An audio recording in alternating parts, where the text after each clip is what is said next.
Hi everyone. So in this video we will be seeing about how to do the compression strength test. So here you can see wonder why the workpiece the specimen is already prepared. So for the permeability test using this sand rammer we have prepared the specimen.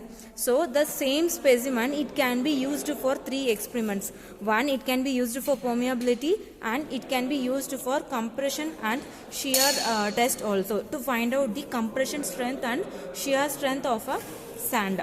So we are using the same specimen and this is the compression attachment for which with which we are going to calculate the compression strength of a molding sand containing various amount of moisture and clay content. So the aim of this experiment is to determine the green compressive strength of the molding sand that is containing various amount of moisture and clay content. And the apparatus that we are using is as usual we are for like every experiment we are using a electronics balance, standard AFS rammer and a specimen tube, stripper post and a stopwatch and universal sand testing machine. So this is the universal sand testing machine. So with this only we are going to calculate the shear strength and compression strength of a green sand.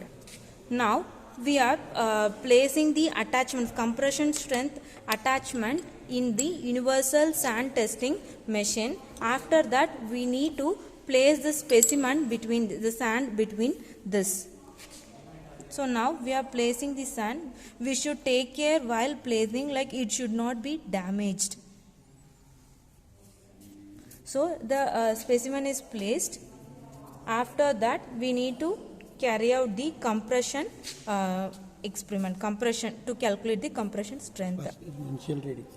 So the initial reading, here you can take the initial reading. After that, while using the lever we need to compress this.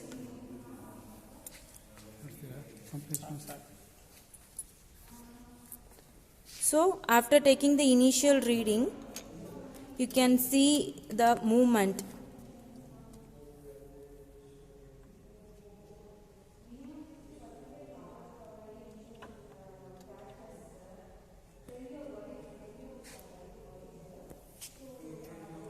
So you can see it's the apparatus is getting tilted. So now this is the compression. Compression means we are compressing the specimen. So when it breaks, the compression is completed.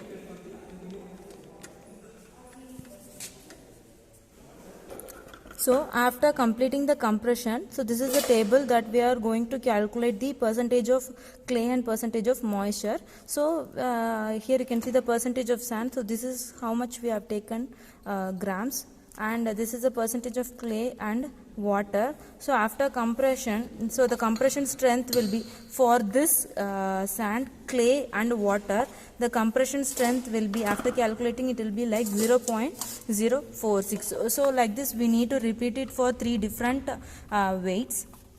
Finally we will be getting the percentage of sample, percentage of weight of clay and weight of moisture in grams, and we need to draw two graphs for this.